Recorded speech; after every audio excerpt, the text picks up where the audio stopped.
Pradely-Saumon. Pradely-Saumon. La station des bons plans. La station des bons plans.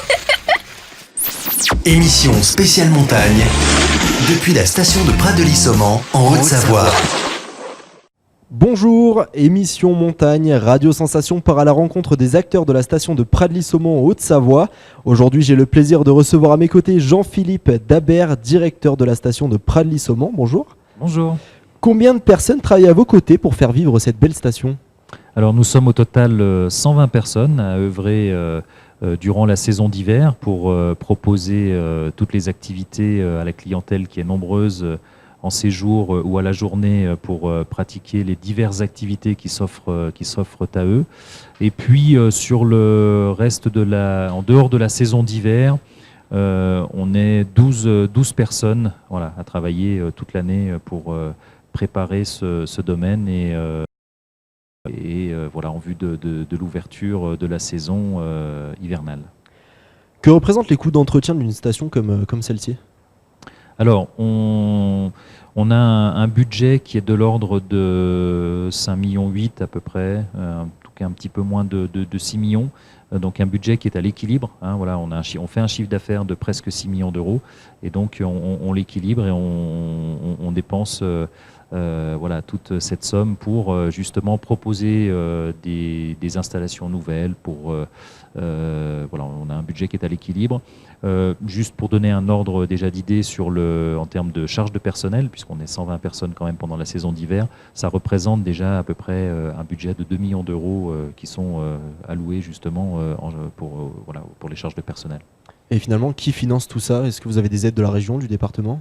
Alors on n'a pas d'aide, on n'a aucune aide, on fonctionne de la même manière qu'une société privée. Donc on est une société publique locale, qui s'appelle la SPL Larama. Donc cette société, elle a la particularité d'avoir un actionnariat 100% public. Donc les deux actionnaires sont les deux communes de Taninges et Mieuxy, communes justement sur lesquelles se situe le domaine skiable de Pradely-Saumon. Et donc on fonctionne de la même manière qu'une société privée. Il faut qu'on ait un fonctionnement qui soit à l'équilibre. On est en autonomie complète vis-à-vis des deux communes. Les budgets communaux ne servent en aucun cas à alimenter le compte de la SPL pour le rendre à l'équilibre. Ça, c'est un fonctionnement qui n'est absolument pas possible.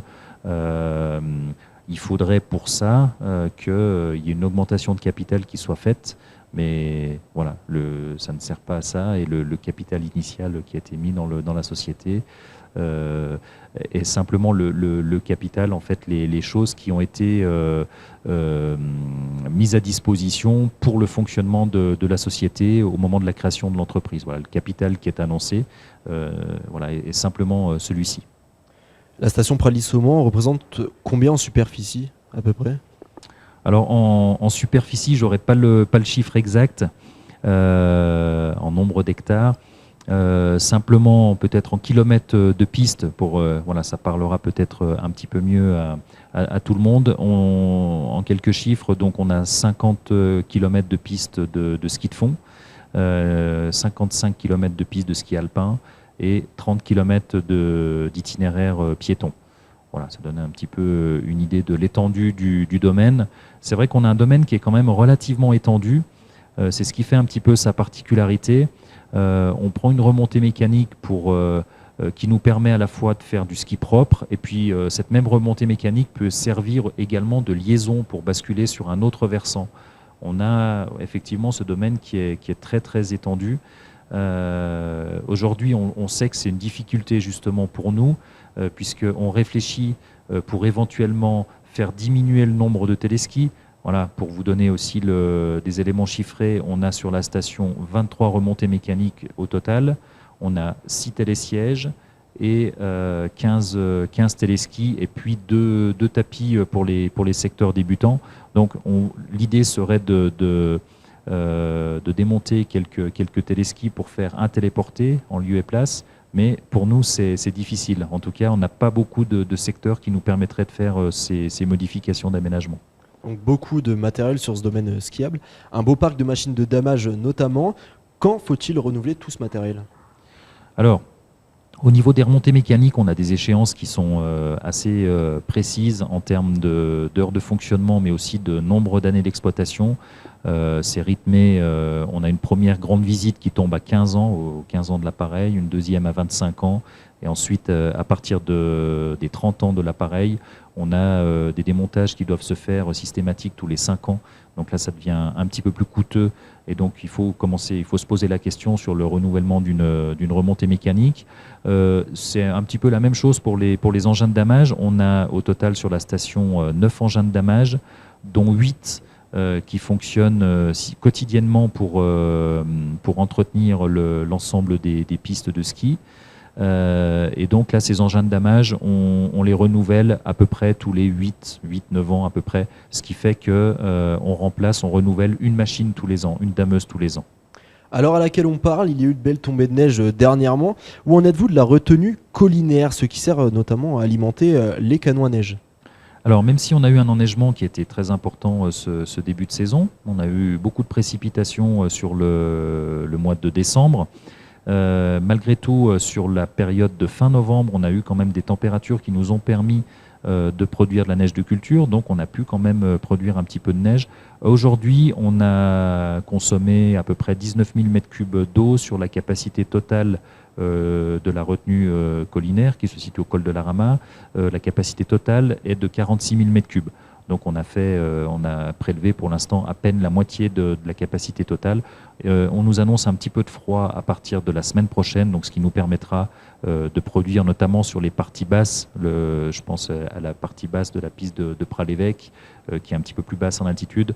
On aura des besoins pour pouvoir passer les vacances de février dans de bonnes conditions. Alors la station de Pradly-Saumont se veut très familiale. Combien de vacanciers avez-vous accueilli en 2019 pour la saison hivernale et estivale?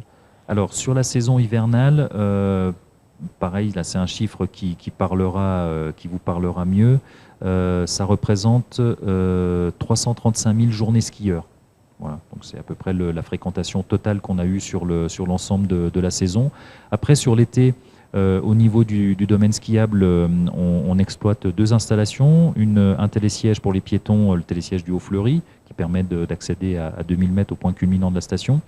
Donc uniquement en accès pour les piétons, et puis aussi une remontée mécanique sur le secteur débutant, là sur Chevaly, qui nous permet de faire, alors je parle plutôt de trottinette sur herbe, ça parle un petit peu mieux à tout le monde.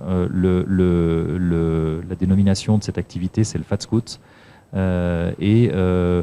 En termes de chiffres, voilà, on va être sur une fréquentation de l'ordre de peut-être de 10 000 personnes sur l'ensemble de la saison d'été. Donc il n'y a pas vraiment de correspondance entre les deux. On est loin en tout cas de la fréquentation hivernale.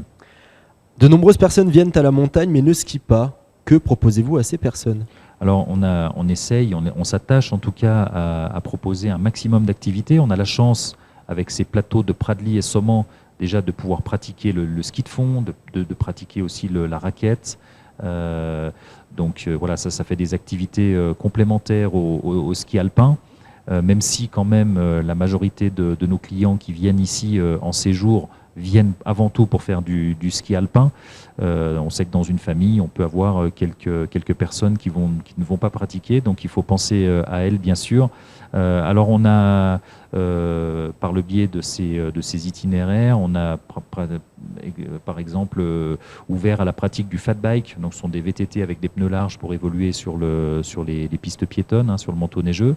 On propose également, voilà, par le biais des écoles de ski, notamment le SF, on propose des sorties aussi encadrées pour pratiquer la raquette. Et puis cette année, la nouveauté, c'est un itinéraire pour le ski de randonnée. Sur la station, nous en avons ouvert 2, un côté Saumont et puis un côté Pradly.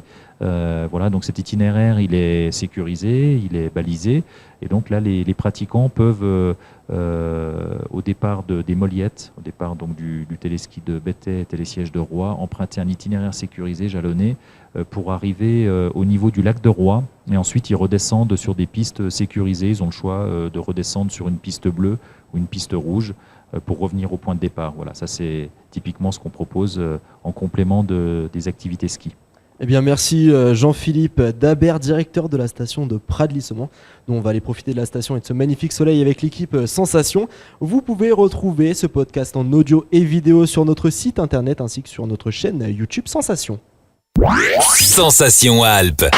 La radio de Pradly-Saumont.